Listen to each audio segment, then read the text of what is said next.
Pessoal, boa noite a todos. Vamos começar com uma oração. Em nome do Pai, do Filho, do Espírito Santo. Amém. Amém. Inspirai, ó Senhor, as nossas ações e ajudai-nos a realizá-las, para que em vós comece e para vós termine tudo aquilo que fizermos, por Cristo Senhor nosso. Amém. Amém. Santa Maria, Mãe de Deus, rogai por nós. Ave Maria, cheia de graça, o Senhor é convosco. Bendita sois vós entre as mulheres, bendito é o fruto do vosso ventre, Jesus. Santa Maria, Mãe de Deus, rogai por nós, pecadores, agora e na hora de nossa morte. Amém. Nossa Senhora Auxiliadora, São João Bosco, Santo Afonso de Ligório, São Pio X. Em nome do Pai, do Filho e do Espírito Santo. Amém. Então, mais uma vez, boa noite a todos, sejam bem-vindos ao Centro Dom Bosco. Eu sou o professor Luciano Pires, membro aqui do Centro Dom Bosco, e hoje teremos uma aula cujo título é Suicídio Assistido, do ódio a Deus ao ódio de si mesmo. O título pode soar até um pouco pretensioso, mas o meu propósito é relativamente modesto. Eu não pretendo esgotar essa questão, ela pode ser muito desenvolvida. Esta aula, com ela eu pretendo, antes de tudo, compartilhar com vocês alguns insights que me ocorreram nos últimos tempos, em função de uma reflexão relacionada ao preparo de umas aulas que eu dei no início desse ano. Eu sou professor de física, trabalho com ensino médio e dou aulas num colégio muito tradicional aqui do Rio de Janeiro, católico, que só atende meninos. E no primeiro dia de aula eu gosto de fazer com eles uma aula inaugural para tratar da questão das virtudes, da importância de uma vida moral bem ordenada para que a excelência acadêmica de fato seja atingida. Não é? Então, eu falo ali sobre a verdadeira liberdade, escravidão, em Santo Agostinho. Santo Agostinho, na Cidade de Deus, ensina que o homem, ainda que escravo do corpo, mas bom, se ele acolhe e busca seguir a lei moral, apesar de escravo, é livre. Ao passo que o rei, ainda que livre e ainda que detentor dos destinos dele e de muitos, se é mau, é escravo. Porque a verdadeira escravidão é a escravidão do pecado. Não é? E pior ainda, ele prossegue. Ele é escravo não só de um senhor apenas, mas de tantos quantos são os seus vícios. Não é? A verdadeira escravidão é a escravidão da falta de autocontrole, da falta da sujeição da sensibilidade da vontade à inteligência. Bom, então se a verdadeira liberdade é esse autodomínio, se eu quero controlar as pessoas, o que é que eu faço? Eu atiço nelas a desordem das paixões. Eu as deixo ao sabor do desvario das próprias paixões, elas se tornam escravas e, portanto, massa de manobra. Nossa cidade, muito infelizmente, tem a sua imagem muito associada ao carnaval, que acabou de terminar. Não é? E aqui nós vemos uma espécie de inversão litúrgica. Se o carnaval é aquele último dia antes do início das preparações penitenciais para a ressurreição de Cristo, né? Aliás, a própria terça-feira de carnaval é uma data móvel que se define após a definição do domingo de Páscoa. Né? Nosso Senhor Jesus Cristo ressuscitou no primeiro domingo da primavera no hemisfério norte. Então, todos os anos, determina-se qual é esse primeiro domingo de lua cheia da primavera no hemisfério norte ou do outono no hemisfério sul. Dali contam-se 46 dias para trás e caímos na quarta-feira de cinzas. 46 dias contendo 6 domingos. Domingo é dia do Senhor, não tem penitência. Temos então 40 dias de quaresma. Então, na verdade, o carnaval ele é a antessala de uma preparação para a celebração e a memória da redenção do gênero humano na ressurreição de Nosso Senhor. né, passando pela paixão. E o que nós observamos na nossa cidade, infelizmente, é uma espécie de inversão. Quer dizer, o sujeito, ele, de fato, assolado por uma série de problemas que também vamos abordar aqui, percebe o seu cotidiano muito mecânico, massificado, esmagado por inúmeras atribuições, por opressão de ordem econômica, financeira e também pelos efeitos da revolução sexual, também trataremos. Então ele entende que, ao contrário, é o ano inteiro que representa uma preparação para aqueles poucos dias de folia, né, em que tantas ofensas são levantadas contra Nosso Senhor, sua igreja, enfim. Né? Então,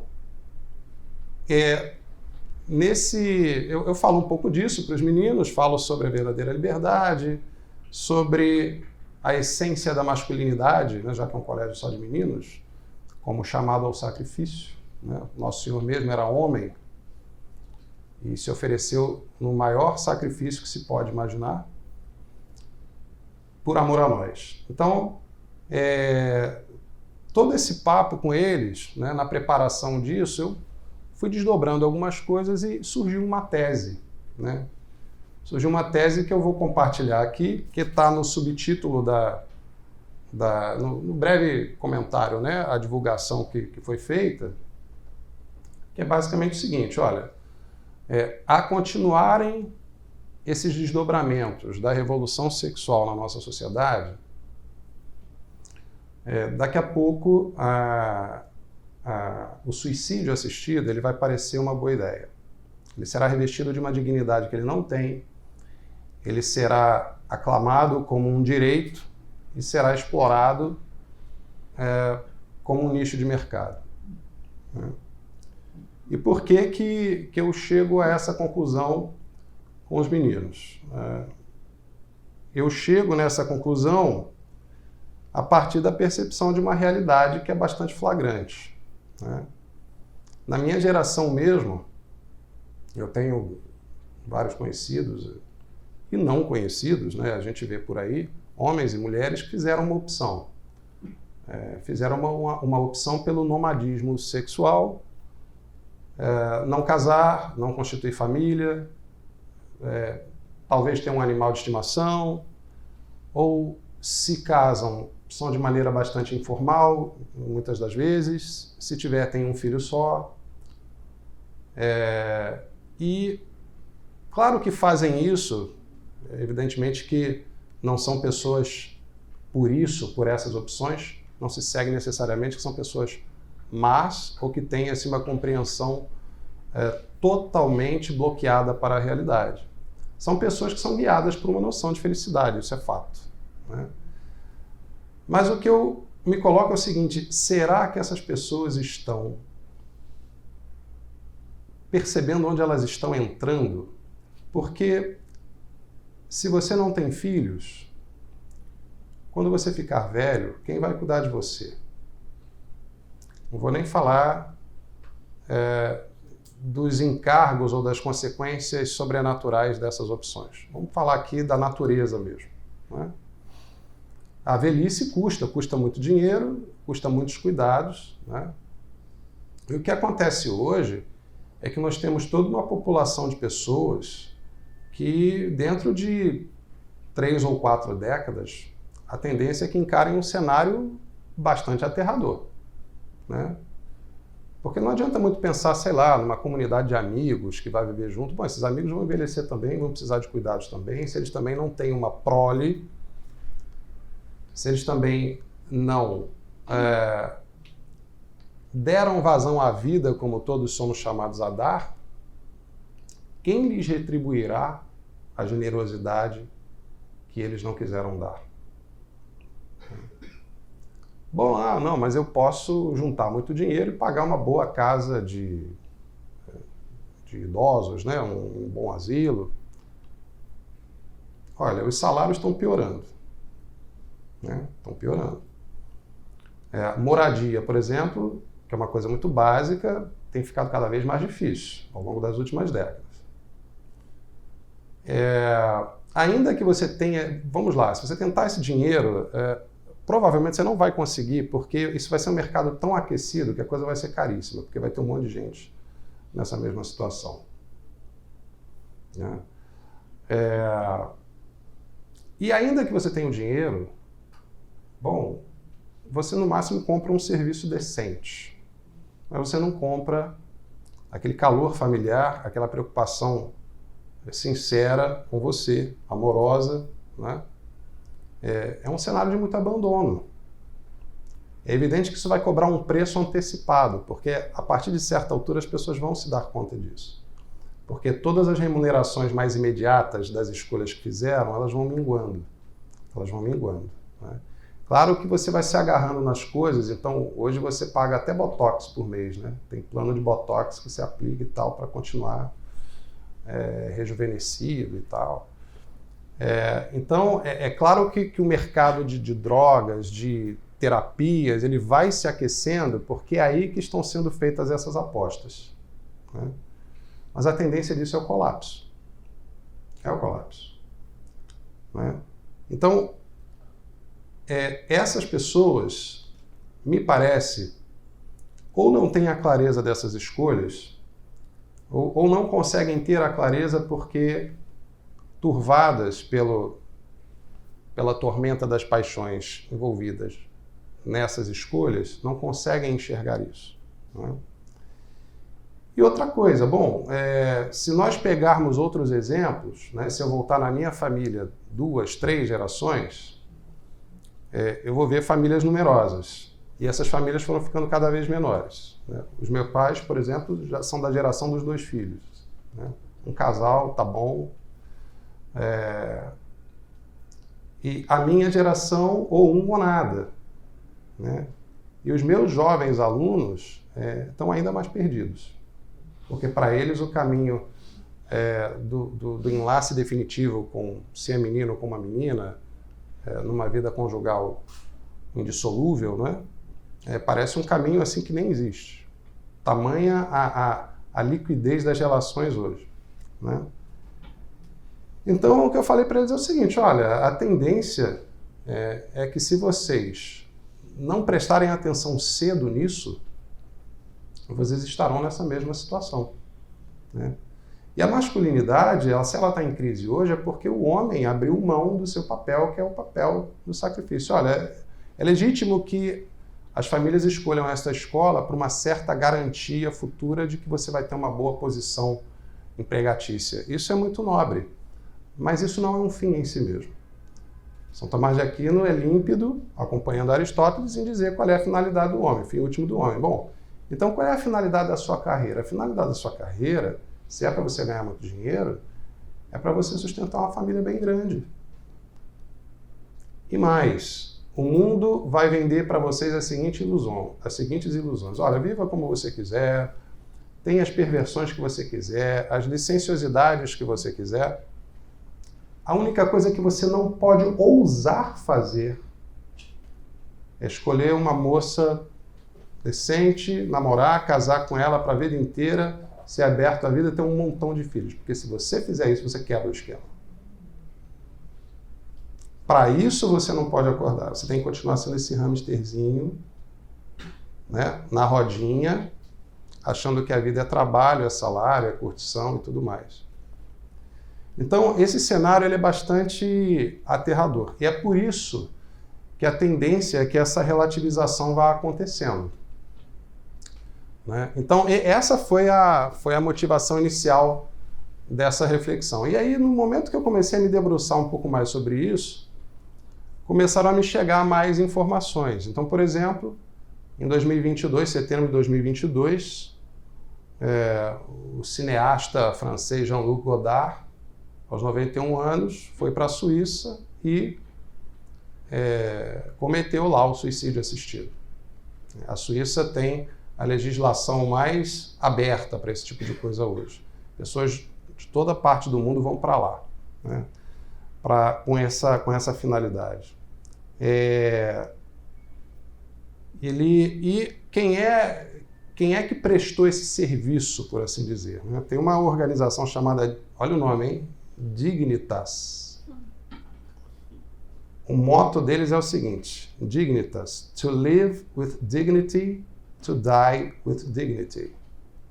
Viver com dignidade, morrer com dignidade.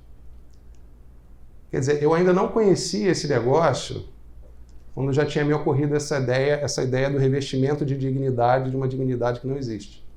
Pois o produto já está sendo vendido, certo?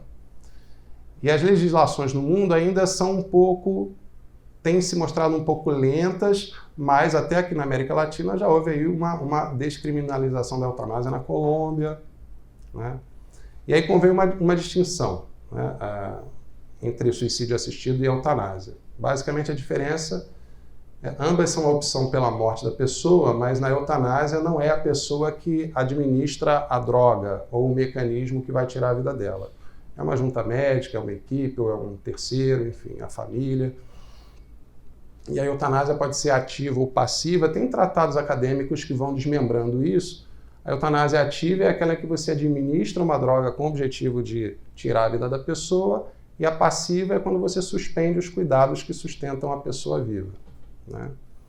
O suicídio assistido difere da eutanásia porque quem administra o recurso que vai tirar a vida da pessoa é ela própria. Então, nessa Dignitas, por exemplo, tem lá uma residência num lugar no subúrbio de Zurique, super bucólico, a pessoa vai para lá, encontra seus familiares, se despede de todo mundo, uma coisa digníssima.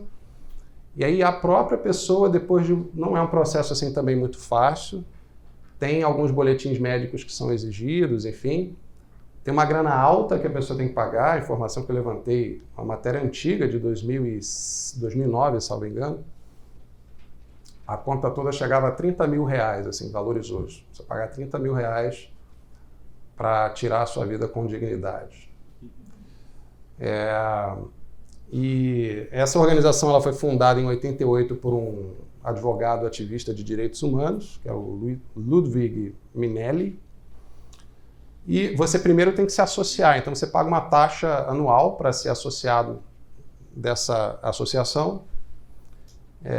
Quando você faz isso é porque você já tem a ideia de um plano futuro a respeito, né? E aí, lá adiante, se você quiser, aí você dá o passo adiante e você já paga uma taxa alta, de coisa de 1.500 libras esterlinas, mais ou menos.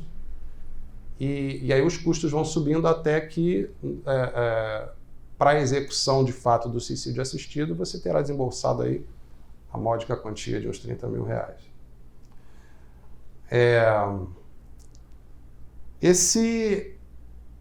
Então, quer dizer, uma grande celebridade, Jean-Luc Godard, cineasta que se celebrizou nos anos 60 com a novela Vague, né? Fez isso não porque tivesse uma doença terminal, como é o caso normalmente da eutanásia, né? Inclusive, quando a legislação permite, só permite com algumas restrições, a pessoa está em doença terminal, está numa condição que é tida como muito indigna para continuar vivendo. Jean-Luc Godard não, ele estava exausto. A argumentação de que ele simplesmente estava exausto, 91 anos, enfim, para mim está bom, algo do gênero, né? Então aconteceu no ano passado. Mas isso já vinha sendo antecipado pela cultura, né? Eu me lembro de pelo menos 2 filmes. Um que é o Mar Adentro, que é um filme com Javier Bardem, espanhol, de 2004. Parece que é baseado em fatos reais. É um sujeito que ele sofre um acidente mergulhando, ele fica tetraplégico, está na cama há 28 anos, e aí ele luta na justiça pelo direito no caso, a eutanásia, provavelmente, eu não lembro bem, porque ele não tinha condição, eu acho que ele não tinha condição de operar nada, né? E o outro que Como Eu Era Antes de Você. O primeiro é de 2004, esse é de 2016. Esse de 2016 é uma história que pretende ser toda bonitinha, né? Uma família de um rapaz muito rico, ele sofre um acidente, é muito promissor, tinha uma namorada, praticava esportes e tal.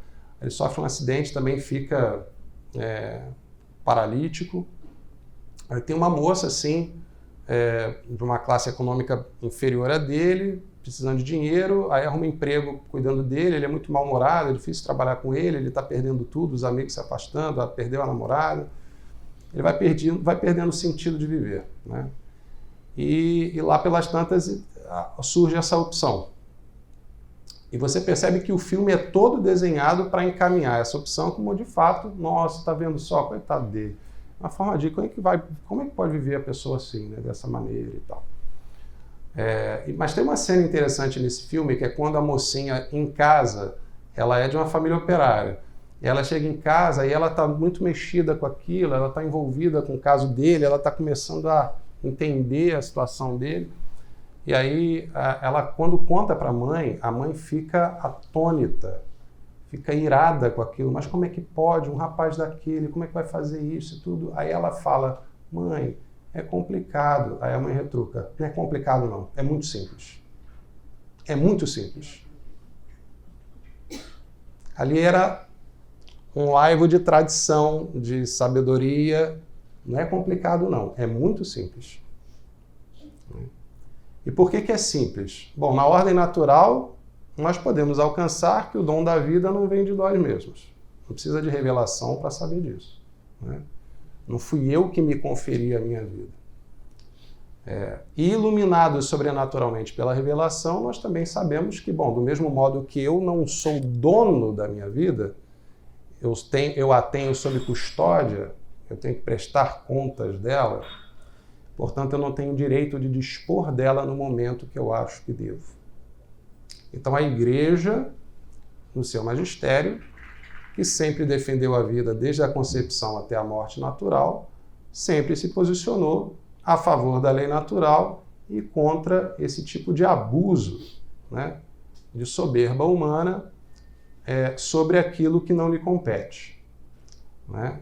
Claro que modernamente as pessoas poderiam perguntar, bom, mas isso é uma religião falando, né? E o total das pessoas, né? Aquela mentalidade laicista que de espiritualmente neutra não tem nada, já falamos aqui em aulas anteriores, a laicidade de Estado é uma conquista espiritual maçônica, né?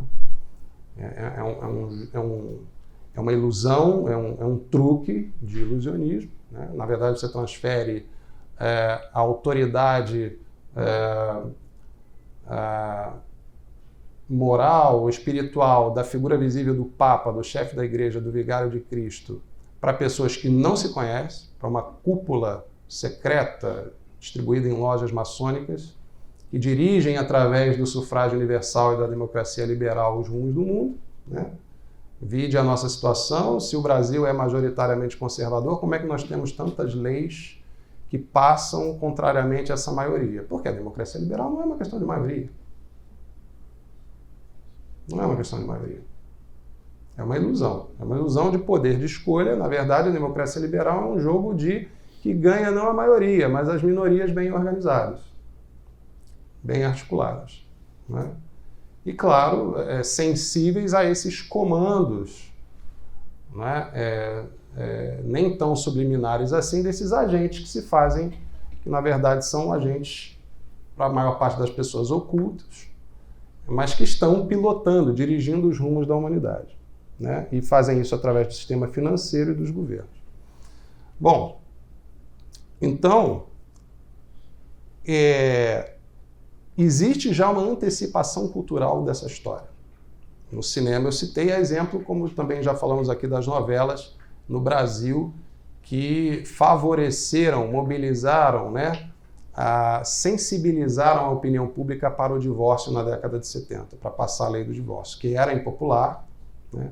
A lei do divórcio é parte da revolução sexual, ela é dissolvente, ela é socialmente dissolvente, ela ataca a base de toda a sociedade, que é a família, e nós percebemos isso hoje também, né?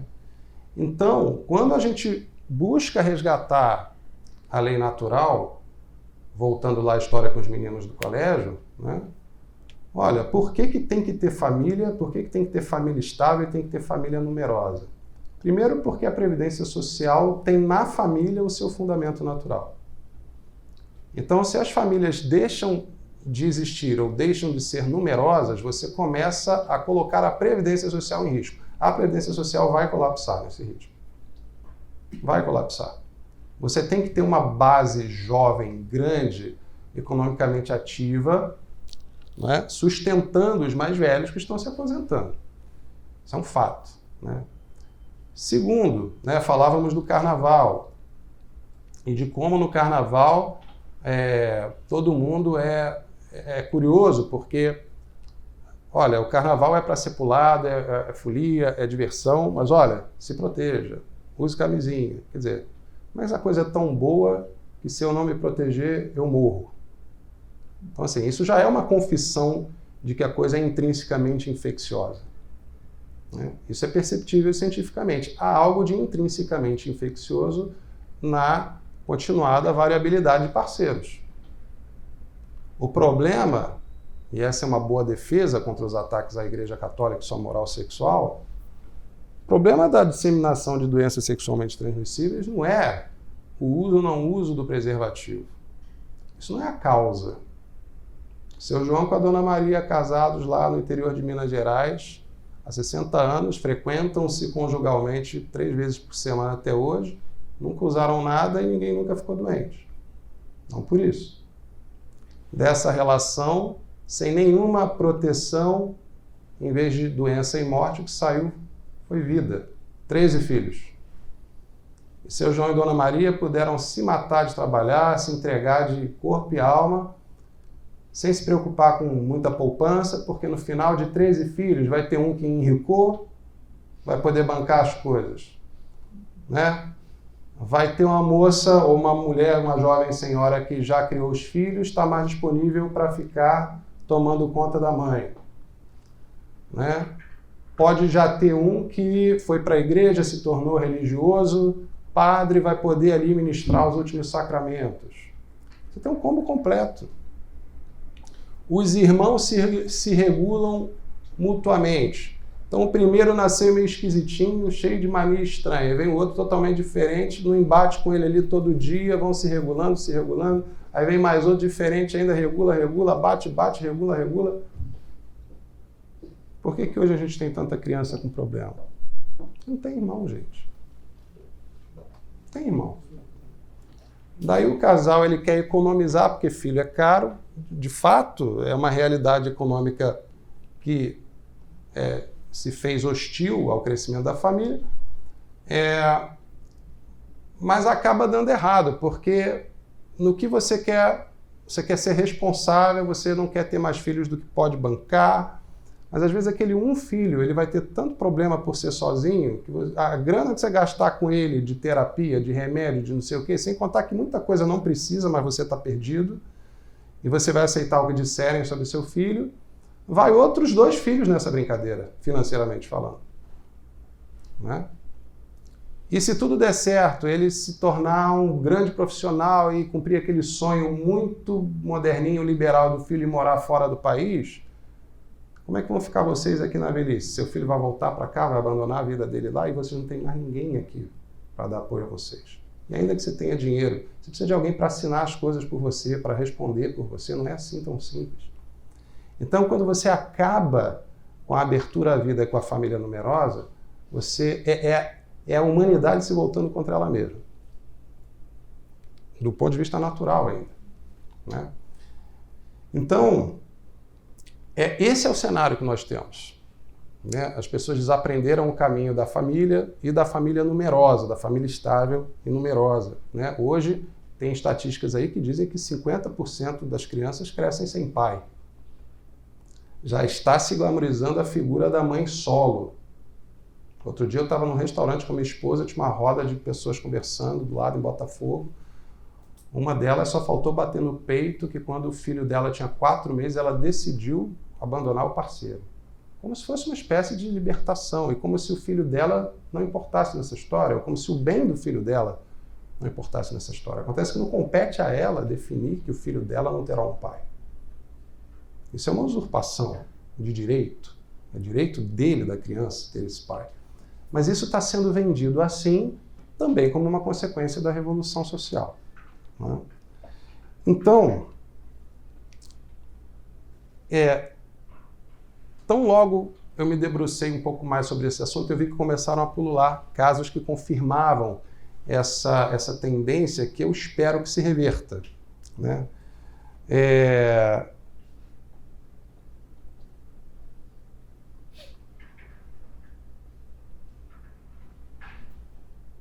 Bom, o maior bem de uma nação é o seu povo. São os seus filhos. Para além de mais uma boca para alimentar, cada pessoa são braços e uma inteligência para resolver problemas, né? É uma conta que eu gosto de fazer com os alunos também. Disse que o mundo está superpopuloso e já de meados do século XX para cá começou essa sanha de controle populacional. E a revolução sexual tem tudo a ver com isso. Pois se você pegar os 7, 8 bilhões de pessoas, façam essa conta depois. Dividir em grupos de 4 pessoas, imagine famílias de 4 pessoas distribuídas em habitações de 200 metros quadrados. 200 metros quadrados é coisa pra caramba. Uma casa de 200 metros quadrados, um apartamento de 200 metros quadrados é grande, né? 4 pessoas para 200 metros quadrados. Se você puser aí essas habitações lado a lado, a área que cobre equivale ao estado de Goiás. Só. Toda a população mundial. Converte, pega 8 bilhões, divide por 4, vai dar o número de habitações, multiplica isso por 200 metros quadrados, faz a conversão para quilômetro quadrado, vai no Google, Goiás, você vai ver que bate mais ou menos ali a área superficial. E se fizer habitações de 200 metros quadrados em prédios empilhados, apartamentos de 8 andares cada um, cabe no estado do Rio de Janeiro. A humanidade inteira. E o que nós estamos vendo hoje? A humanidade querendo se retirar do planeta, porque, coitado do planeta, nós estamos acabando com ele. Não é isso?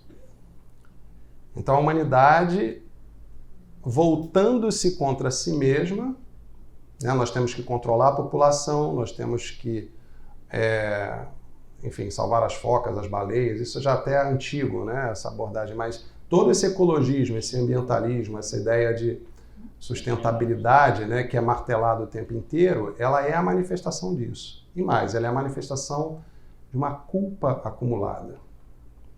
Tá? E essa culpa acumulada, ela vai desaguar nessa tendência muito palpável do suicídio assistido. Bom, então eu passo agora a uma outra parte. De onde vem essa culpa acumulada? Já é bem conhecido, pelo menos aqui entre nós, entre os católicos mais instruídos, né, mais antenados nos últimos movimentos e apostolados que têm surgido, as etapas revolucionárias clássicas, né, protestantismo, Revolução Francesa, comunismo e tudo mais. Eu vou ampliar um pouquinho isso, tá? Para a gente entender o itinerário revolucionário que nos trouxe até aqui. Bom, em primeiro lugar, a revolução, o que é a revolução? A revolução é a rebelião da criatura contra o Criador. Né? É a rebelião contra a estrutura da realidade. Isso começa preternaturalmente no céu. Começa com Lúcifer se negando, né, a curvar-se diante de Deus, a servir a Deus. Então, o ódio a Deus ele começa preternaturalmente. Né? No título da aula eu coloquei do ódio a Deus ao ódio de si mesmo, né? Então ele começa o ódio a Deus, um ódio angélico a Deus. Isso perpassa a humanidade na figura de nossos primeiros pais, né? Adão e Eva caem no pecado por influência de Satanás e transmitem a marca do pecado original por hereditariedade. E com isso nós perdemos aquele estado de integridade original, né? Antes do pecado, nossos primeiros pais tinham a perfeita sujeição da sensibilidade e da vontade à inteligência. Nada neles era desordenado. Com a entrada do pecado original, vem essa desordem. Então eu sou capaz de saber o que é o certo e o que é o errado, eu sou capaz de perceber naturalmente a lei moral e ainda assim eu tenho algo em mim que me puxa para o outro lado. São Paulo fala disso. O meu corpo quer outra coisa. Né? Essa desordem se instala no pecado original partindo de um ódio a Deus, um ódio angélico. Mas a humanidade seria restaurada pelo próprio Verbo encarnado. Né? Ocorre que nessa restauração houve uma rejeição frontal ao Verbo encarnado. Houve aqueles que aceitaram e houve aqueles que não aceitaram. Né? Foi todo um povo criado para isso e que, no entanto, boa parte dele rejeitou. Rejeitou a finalidade para a qual veio ao mundo. Né? Ora, tá lá, São João, no prólogo do Evangelho, do seu Evangelho, ele usa uma linguagem filosófica, ele está num contexto helenizado, tá certo? Ele fala aos filósofos, sobretudo. No princípio era o verbo era Deus, o verbo estava com Deus, o verbo era Deus. Né? E o verbo se fez carne. No original grego é logos. Essa palavra é muito cara à filosofia grega. Quando São Paulo, lá no Areópago, falou do Deus desconhecido, falou do Cristo ressuscitado, que morreu e ressuscitou, não deu muito certo, né? Foi um monte de gente embora. Não, até aqui estava bem, agora você forçou a amizade, esse negócio de ressurreição aí, isso aí não é com a gente. Já São João fala do Logos encarnado. Ora, a boa filosofia grega, pagã, o que ela fez? Ela representou o esforço natural humano de subir rumo ao Logos universal. Né? A ordem do universo, a sabedoria, a sabedoria em si. Pois esse Logos se encarnou em Cristo e desceu.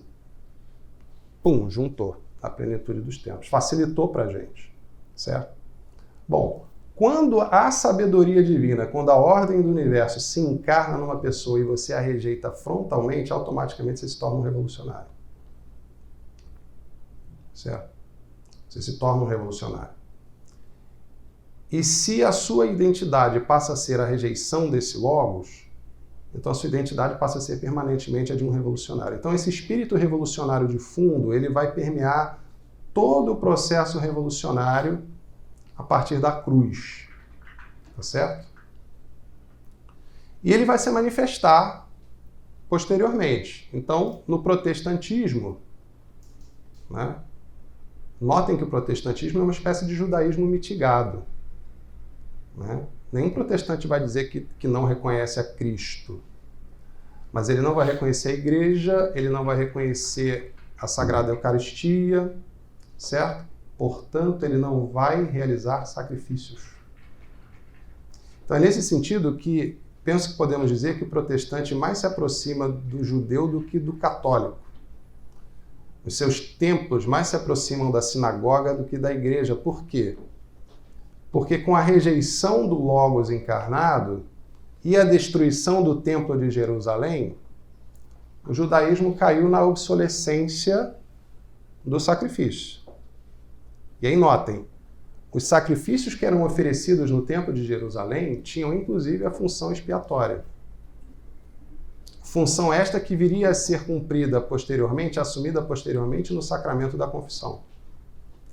Então, no templo, o sacrifício animal que era oferecido, como o judaísmo era a religião verdadeira, revelada diretamente por Deus, até Cristo, aqueles sacrifícios tinham o poder de livrar o sujeito da culpa do pecado. Assim como o sacramento da confissão tem o poder de te livrar da culpa. De modo que para um católico não faz o menor sentido, depois de você se confessar, você ficar se remoendo. Quem é você para se remoer se Deus já te perdoou? Quem é você para não se perdoar? É uma espécie de soberba. Deus já te perdoou. Para com isso, vida que segue. Não importa o que tenha sido feito. Se a confissão foi bem feita, exame de consciência, arrependimento, propósito, acusação dos pecados, certo? Fórmula correta, ato de contrição, acabou. Acabou. Tanto é que a psicanálise, quando surge entre os séculos XIX e XX, foi um fracasso entre os católicos na Áustria.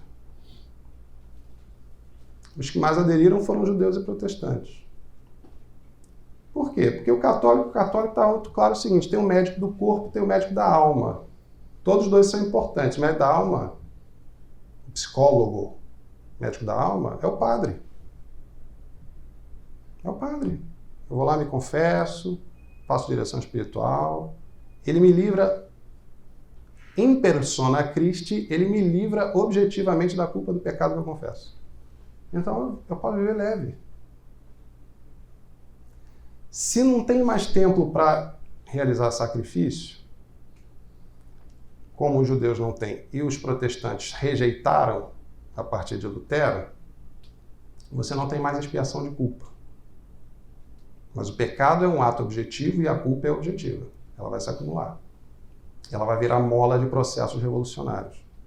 A partir da racionalização de vícios. Assim, o feminismo surge de uma culpa não expiada por um aborto, por exemplo. A Joan Dunlop, eu cheguei a citá-la aqui como braço direito do Rockefeller, na sua comissão populacional, lá no meados do século XX, ela foi o principal nome da promoção do aborto no mundo. Aí você vai ver a vida dela. O que é a vida dela? Aos 20 anos ela fez um aborto.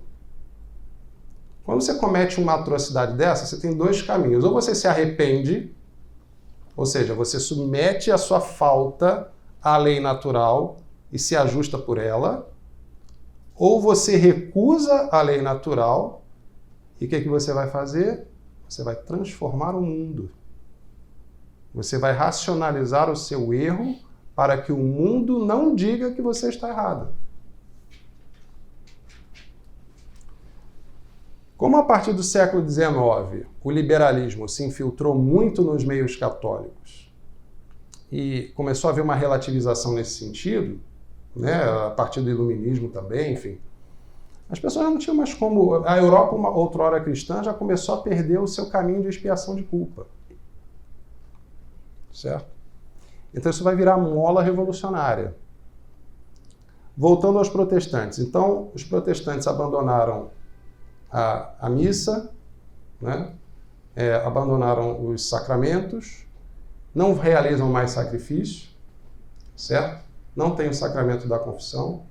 Então, nesse sentido, o que eles fazem? Eles têm um templo, uma assembleia, em que se pregam-se as escrituras e, enfim, debate-se a lei ao modo como os judeus também fazem. Né? Foi o que restou fazer. Não tem mais tempo. De modo que a continuidade, a religião verdadeira, a nova Israel, é a Igreja Católica. E os protestantes, eles vão se contrapor a essa doutrina da nova aliança que sobrepõe ou que substitui a primeira. Então, daí você ter feições judaizantes no protestantismo. Né? Um certo nivelamento do Novo com o Velho Testamento, certo? Então, o que o protestantismo, nesse sentido, enquanto etapa revolucionária, representa? Ele representa, ou melhor, antes ainda do protestantismo, né? O protestantismo vai representar um ódio à igreja, mas antes ainda do protestantismo eu acrescento uma outra fase, que é a do absolutismo. O absolutismo é o ódio ao Papa, ao vigário de Cristo. Porque os Estados modernos crescendo, com a pujança europeia em função da estabilidade política, né, espiritual da cristandade, começam a cuspir no prato em que comeram, começam a medir forças com o Papa. Já não querem ter a autoridade do Papa tolhendo as suas ações. Então, ódio ao Papa. Protestantismo, ódio à Igreja. Né? No iluminismo, nós teremos, depois do protestantismo, né? Aquele mesmo espírito revolucionário de fundo vai se manifestar na maçonaria, no liberalismo, no iluminismo, ou seja, no ódio a Cristo, Cristo cabeça, né? E na descristianização das sociedades. Depois nós temos o comunismo, que vai cair no ateísmo bruto, né? No ódio mais diretamente a Deus, certo? Daí nós teremos toda uma revolução cultural no século XX, com acento na revolução sexual, aí eu chamo a atenção para isso, né? Em que, por um amor desordenado do próprio corpo, o resultado disso vai acabar sendo o ódio da humanidade contra o próximo, na figura do aborto, contra o indesejável, porque a consequência natural da liberação sexual é o aborto. Uma hora isso vai acontecer. Uma hora vai ter uma gravidez que não se desejava. Porque a finalidade do sexo, ninguém pode negar, sem deixar de ser científico. né? Tanto no homem como na mulher, bem observados, os clímaxes são complementares. Não há clímax masculino sem a entrega do sêmen, não há clímax feminino sem espasmos uterinos com efeitos de sucção. A coisa toda é muito óbvia, né? Ora, Santo Agostinho dizia, e Santo Tomás de Aquino vai repetir, a nutrição está para a saúde do corpo, como o sexo está para a saúde da espécie. Corte a nutrição e degenerará a saúde do corpo. Desordene a sexualidade humana, desvincule prazer e procriação, e você abalará, degenerará a saúde de todo o gênero humano. E como essa saúde pode ser mais plena? Como ela pode se realizar mais plenamente? No retorno à lei natural. Né? No retorno à lei natural. Então, meus caros, quando a gente olha para esse cenário em que o suicídio assistido ele vai se tornando, ele vai se insinuando, ele vai sendo trabalhado como uma ideia progressivamente aceitável. Você vai movendo a janela de Overton, é uma coisa que repugna as pessoas por enquanto, daqui a pouco já não está mais repugnando. Foi assim com a liberação sexual, foi assim com a pílula anticoncepcional, foi assim com o divórcio, foi assim com o aborto. Está sendo assim com a eutanásia e com o suicídio assistido. Certo? E aí nós chegaremos ao cúmulo de o sujeito passar a vida dele trabalhando, socialmente atomizado, sozinho, pagando caro pelos seus prazeres imediatos, pela sua moradia, porque o próprio mercado imobiliário se ajusta a isso, né? A casa hoje ela já não é mais aquele quartel-general, aquela âncora baixada de um núcleo familiar que ali vai se estabelecer, né? Não, a habitação hoje é a habitação provisória de um nômade sexual. Ele hoje está com uma pessoa, amanhã pode não estar, ele é cosmopolita, ele está trabalhando aqui, amanhã ele pode estar trabalhando lá, muitas vezes ele acha isso o máximo, mas na verdade isso é só forças muito superiores a ele dizendo, olha, vai para lá que eu te dou essa migalhinha aqui, vai para lá que eu te dou essa outra migalhinha aqui. Você não tem família, você não tem nada, então você vai fazer o que eu mando. Certo? Então, se nós queremos de fato impedir isso, impedir a consecução desse cenário aterrador, nós temos que apelar, não tem jeito, nós temos que voltar para a boa e velha lei natural. Não é? Nós temos que refazer as relações, o entendimento entre homens e mulheres no matrimônio, tal como a Santa Igreja o ensina. Nós temos que recristianizar, mais do que isso, recatolicizar a sociedade. Só isso nos salvará dessa catástrofe. E a esse respeito, né, eu trouxe aqui 2 fragmentos que eu vou pedir licença para ler para vocês, já estamos nos encaminhando para o final.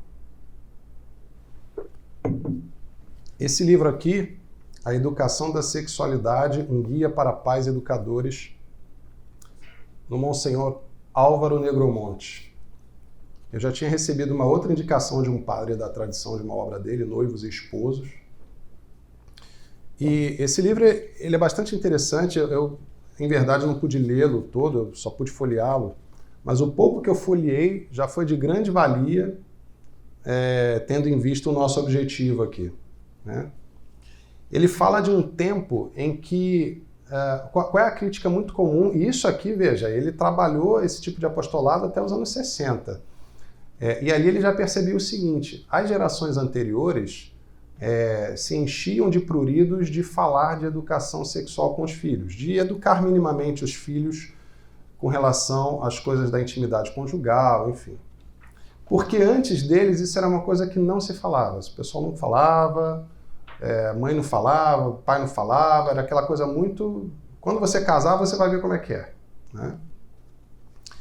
E é interessante porque ele tece uma crítica a isso, sobretudo quando os tempos mudam no século XX e que há toda uma baixa de guarda que se fazia contrária ou que continha a Revolução. Então, por exemplo, falando um pouco mais da Revolução Sexual, no século XX nós teremos Hollywood, né? Ali nos anos 30 já, os protestantes tentaram, não conseguiram. Foi uma iniciativa católica que conseguiu brecar um pouco as iniciativas de Hollywood que já estavam se insinuando com sensualidade nas telas. Então surgiu lá a chamada Liga da Decência, que era uma espécie de índex dos filmes que eram feitos. Esse filme aqui, católico não deve assistir. E isso conseguiu brecar a indústria por um tempo, né? A indústria do entretenimento. Depois, Concílio Vaticano II e todas as inflexões que aconteceram, né, a Igreja perdeu muita influência.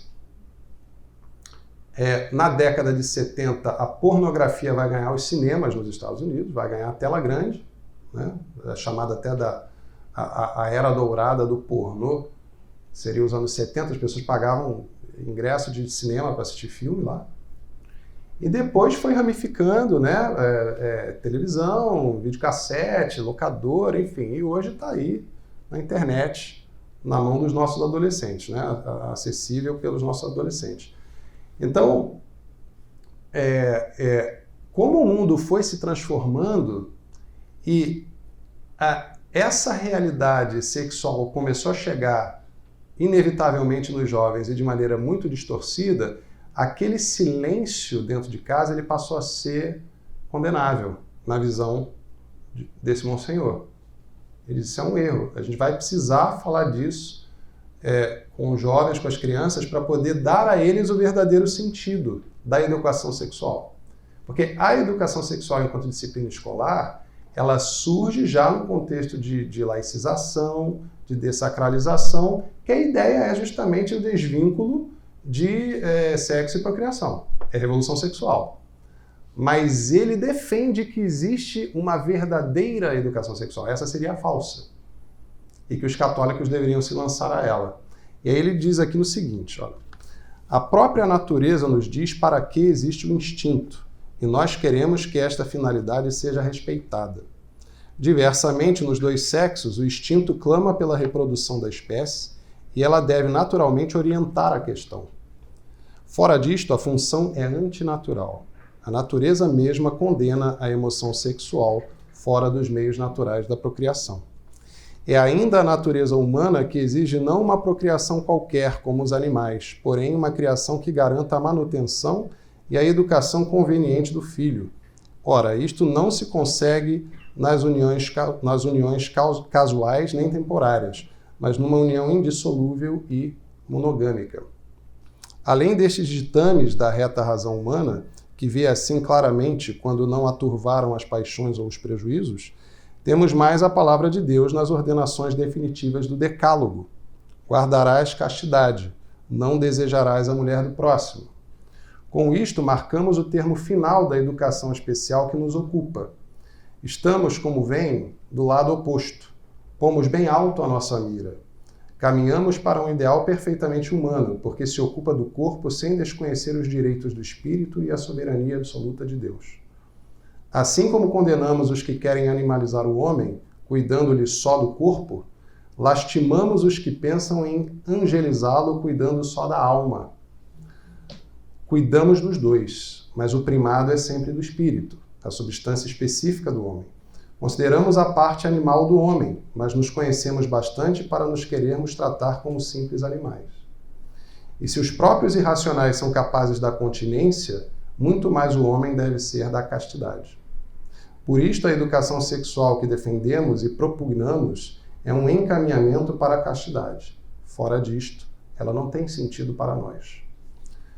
Submetemos a função à sua finalidade primeira, que é a geração, e às suas finalidades secundárias, que são legítimas, desde que não atentem contra a primeira. Reconhecendo que para isto é necessária a educação, não condenamos, nem a Igreja Católica condena, a verdadeira educação sexual. Partimos da inteligência, mas não ficamos nela. Queremos dominar o instinto e governá-lo pelo espírito. Veja, aquele desejo de restauração daquela integridade perdida em nossos primeiros pais.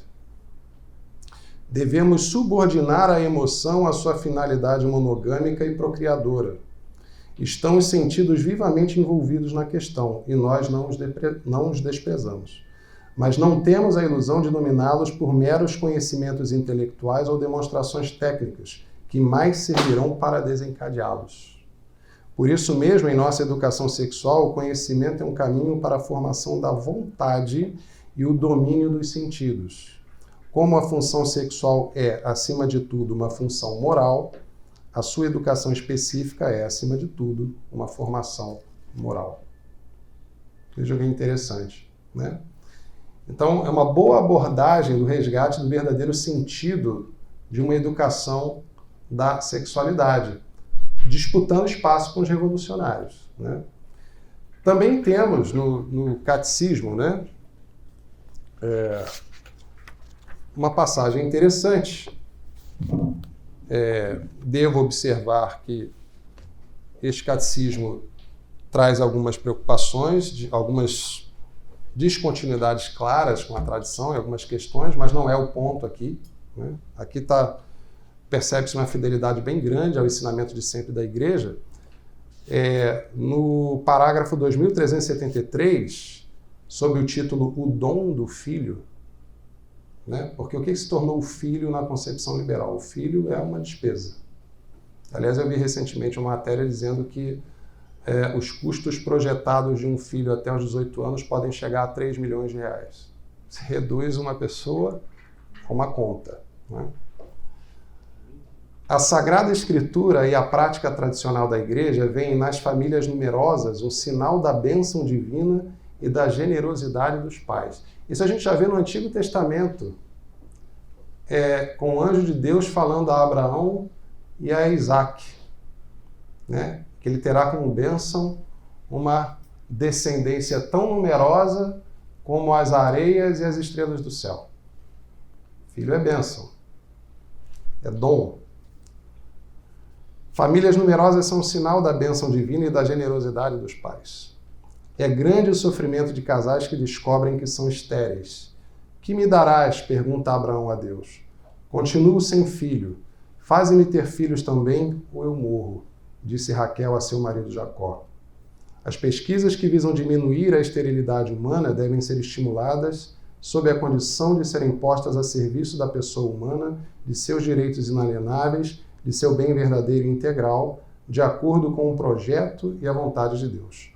As técnicas que provocam uma dissociação do parentesco pela intervenção de uma pessoa estranha ao casal, doação de esperma ou de óvulo, empréstimo de útero, são gravemente desonestas.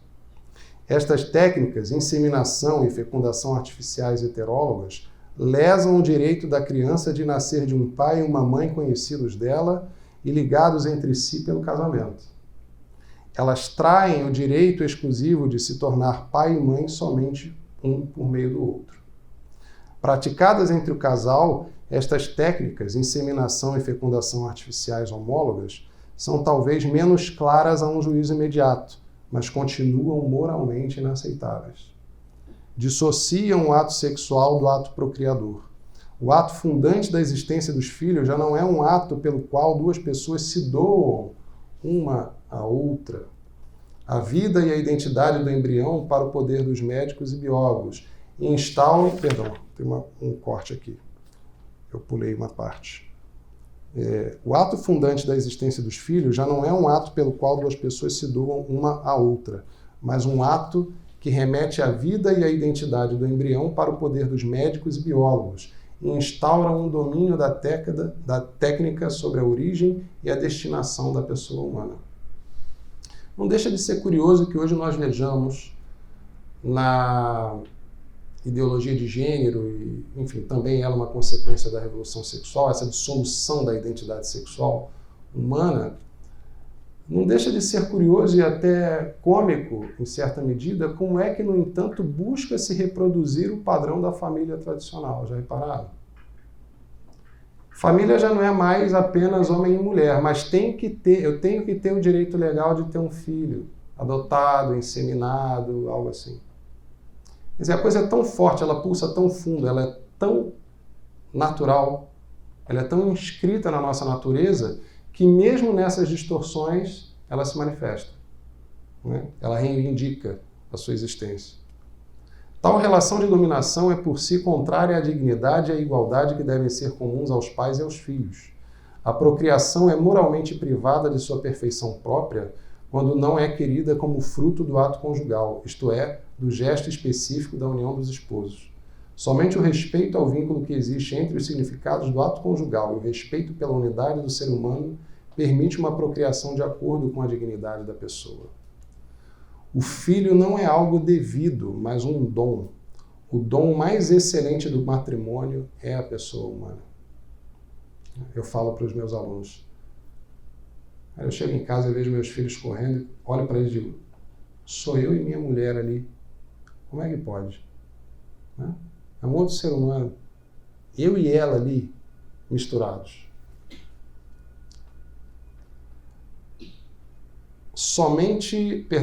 Eu dizia, né?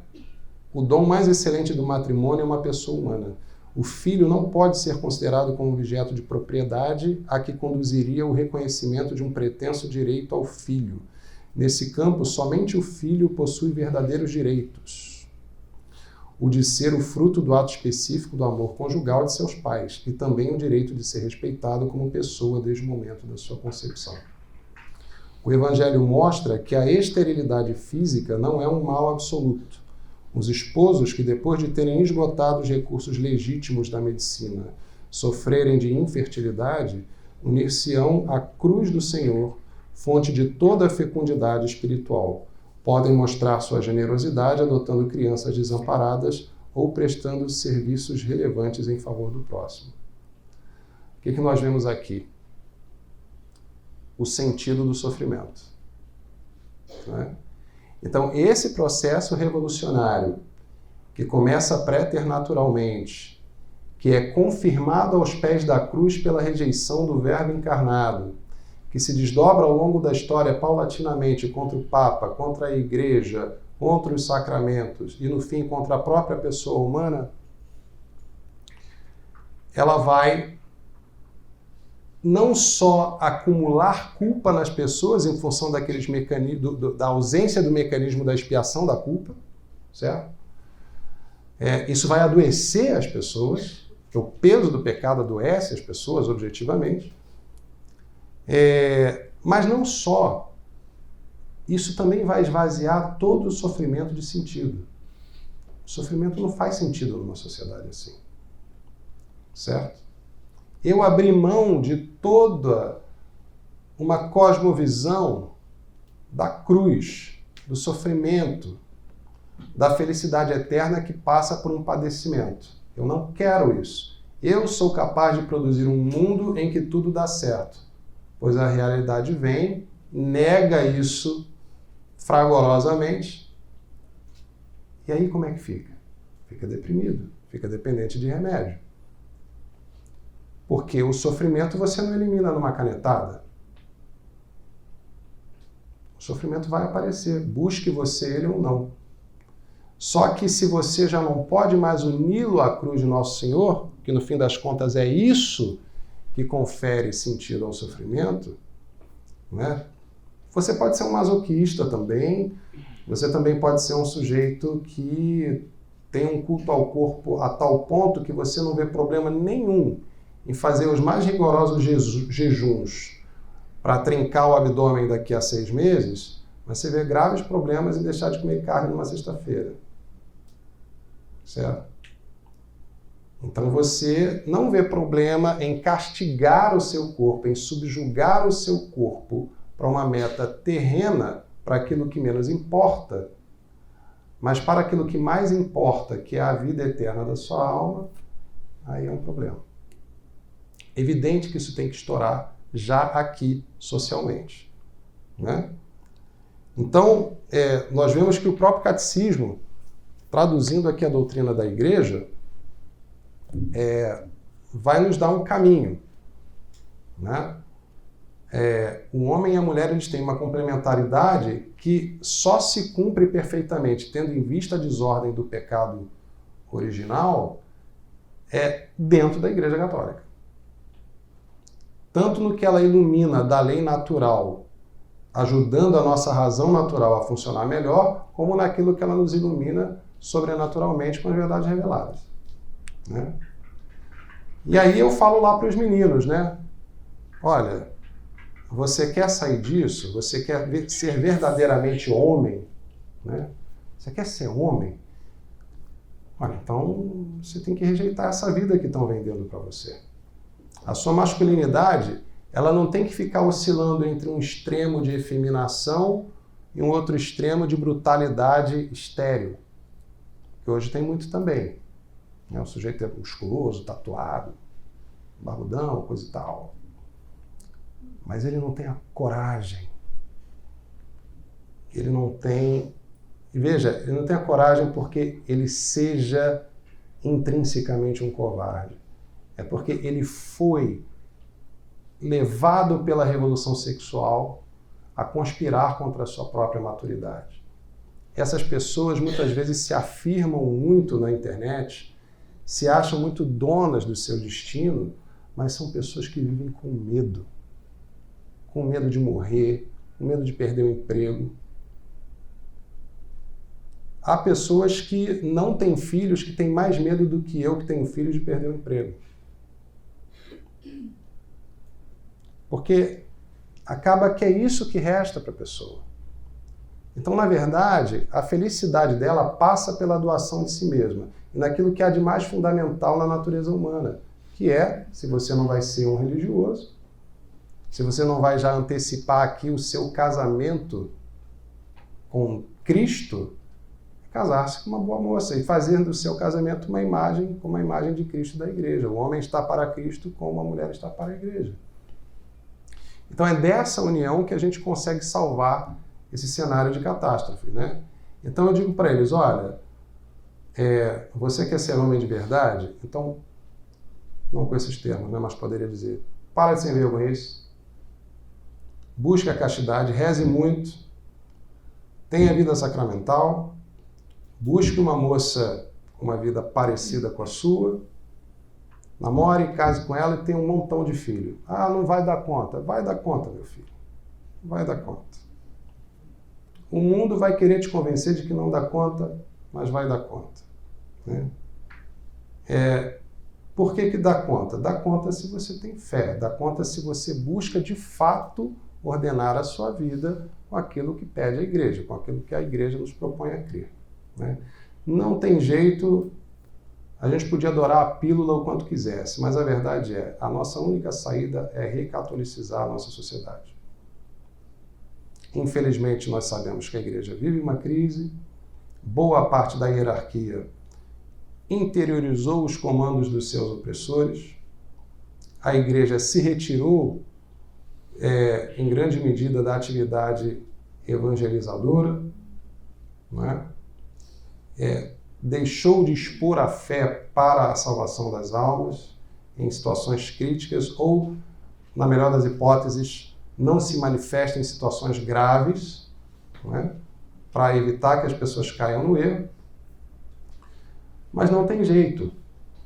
Se a tradição sobrevive num pequeno grupo de fiéis, num pequeno grupo do clero, que nós nos aferremos a isso, né? E alma a alma tentemos, de fato, recatolicizar a nossa sociedade, né?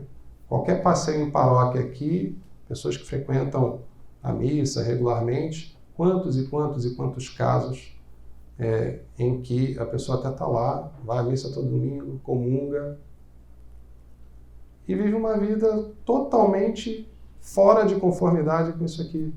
Regulou os filhos, acha que aquela filha ou aquela neta tinha mesmo que se separar daquele vagabundo. Quer dizer, as coisas é meio terra arrasada.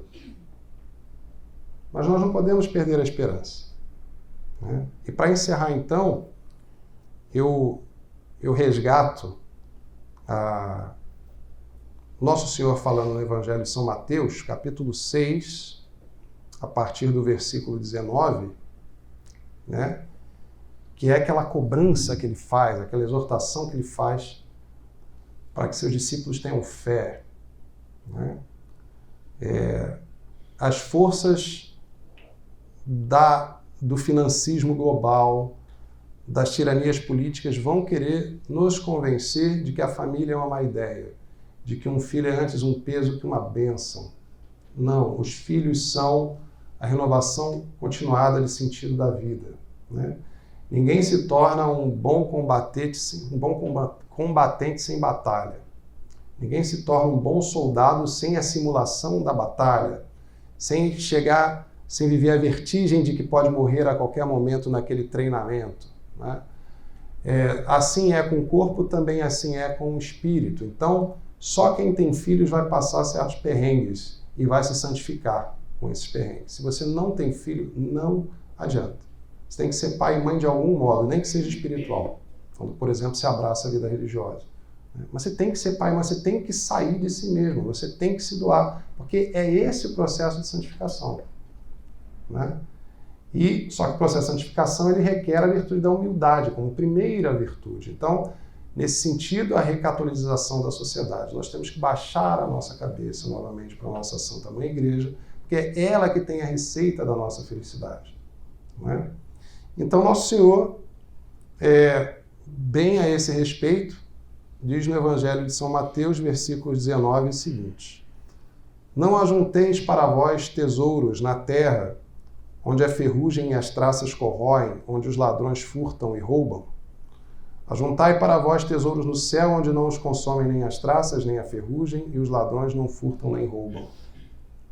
Porque onde está o teu tesouro, lá também está o teu coração. O olho é a luz do corpo. Se teu olho é são, todo o teu corpo será iluminado. Se teu olho estiver em mau estado, todo o teu corpo estará nas trevas. Se a luz que está em ti são trevas, quão espessas deverão ser as trevas? Ninguém pode servir a dois senhores, porque ou odiará a um e amará o outro, ou dedicar-se-á a um e desprezará o outro. Não podeis servir a Deus e a riqueza. Aqui uma parte. Os protestantes, conquanto se alinhem conosco em alguns pontos, têm muita dificuldade para processar essa coisa da abertura à vida. Eles têm muita dificuldade para entender que é um erro o recurso dentro do casamento à contracepção. Onde é que está essa dificuldade? Está precisamente nesse ponto. Porque quando você faz essa opção, você está fazendo uma escolha, né? E é uma escolha material. Você está não querendo comprometer uma certa situação material, financeira, uma certa situação de conforto. Claro que revestido de nobres intenções. Eu quero ser uma pessoa responsável, não posso dar um passo maior que a perna. Ora, a própria igreja tem algumas orientações para situações particulares. Mas ela passa pela castidade. Nunca pelo recurso à contracepção, né, a métodos contraceptivos. Essa interferência artificial no organismo. Mas por quê? Porque quando você faz isso, você está fazendo uma opção. Não se pode servir a dois senhores, né? Deus te deu esse dom, né? Entregue-se à sua esposa. Esposa, entregue-se a seu marido. Se dessa relação, se desse amor, se dessa doação Deus lhe der o dom de uma criança, é para o seu bem, é para a sua santificação. Porque daqui a pouco você está no leito de morte, cara. Daqui a pouco você está morrendo, isso aqui passa assim, ó. Certo? Portanto, eis que vos digo, ninguém pode servir a dois senhores, porque ou odiará um e amará o outro, ou dedicar-se-á a um e desprezará o outro. Não podeis servir a Deus e a riqueza. Portanto, eis que vos digo, não vos preocupeis por vossa vida, pelo que comereis, nem por vosso corpo, pelo que vestireis. A vida não é mais do que alimento e corpo não é mais que as vestes? Olhai as aves do céu, não semeiam nem ceifam, nem recolhem os celeiros, e vosso Pai Celeste as alimenta. Não valeis vós muito mais que elas? Qual de vós, por mais que se esforce, pode acrescentar um só côvado à duração de sua vida? E por que vos inquietais com as vestes? Considerai como crescem os lírios do campo. Não trabalham nem fiam. Entretanto, eu vos digo que o próprio Salomão, no auge de sua glória, não se vestiu como um deles. Se Deus veste assim a erva dos campos, que hoje cresce e amanhã será lançada ao fogo, quanto mais a vós, homens de pouca fé. Não vos aflijais nem digais, que comeremos, que beberemos, com que nos vestiremos? São os pagãos que se preocupam com tudo isso. Ora, vosso Pai Celeste sabe que necessitais de tudo isso. Buscai em primeiro lugar o reino de Deus e a sua justiça, e todas estas coisas vos serão dadas em acréscimo. Não vos preocupeis, pois, com o dia de amanhã. O dia de amanhã terá as suas preocupações próprias. A cada dia basta o seu cuidado. Também no Pai Nosso nós pedimos o pão de cada dia. Um dia de cada vez. Então, na situação familiar, quem que tem família nunca viveu isso? Num dia você acha que acabou tudo. Meu Deus, o que eu vou fazer? E agora? Problema com o filho, problema com a esposa e tal. E se você recorre aos recursos, faz uso dos recursos que a Santa Igreja nos disponibiliza, a solução vai chegar. E se naquele momento não chegar, é porque é melhor que não chegue para você. Daí você se resigna, reza, oferece como penitência, confere sentido a esse sofrimento. É uma oportunidade de se unir à cruz de Nosso Senhor e com isso você sairá maior do que entrou. Ao mesmo tempo é difícil e fácil. É difícil porque a gente tem que lutar contra os nossos três inimigos, a carne, o mundo e o demônio. Ao mesmo tempo é fácil porque Deus desceu do céu ao templo por misericórdia e por nos deixar a igreja e os sacramentos. Nós somos católicos, devemos ter a felicidade de, nesse caso particular, o sacramento da confissão, que nos livra, se bem aplicado, de toda essa tormenta que muito tristemente tende a empurrar gerações futuras. Eu espero estar errado, espero que vejamos algum refreio disso, mas a tendência é que, infelizmente, esse aquecimento de mercado de remédios e terapias favoreça o caminho para que o suicídio assistido seja de fato revestido de uma dignidade que ele não tem. Então, eu termino agradecendo a atenção de todos e pedindo que rezemos por essas almas, né, que não é fácil sobreviver a esse mundo porque a coisa é muito acachapante, né? É a água que o peixe já não vê. Então, e na economia da salvação católica tem aquela coisa de que se eu sou bom aluno, tirei 10, você tirou 4, eu posso dar nota para você, né? Existe essa comunhão. Então, que nós façamos reparação pelos que não creem, que nós busquemos intercessão por esses que não creem, que se veem perdidos, que se veem aflitos, são pessoas muito infelizes, né? E que sem esse caminho da graça terão um fim de vida realmente muito lamentável, né? Que Deus nos livre a todos dessa situação. Muito obrigado.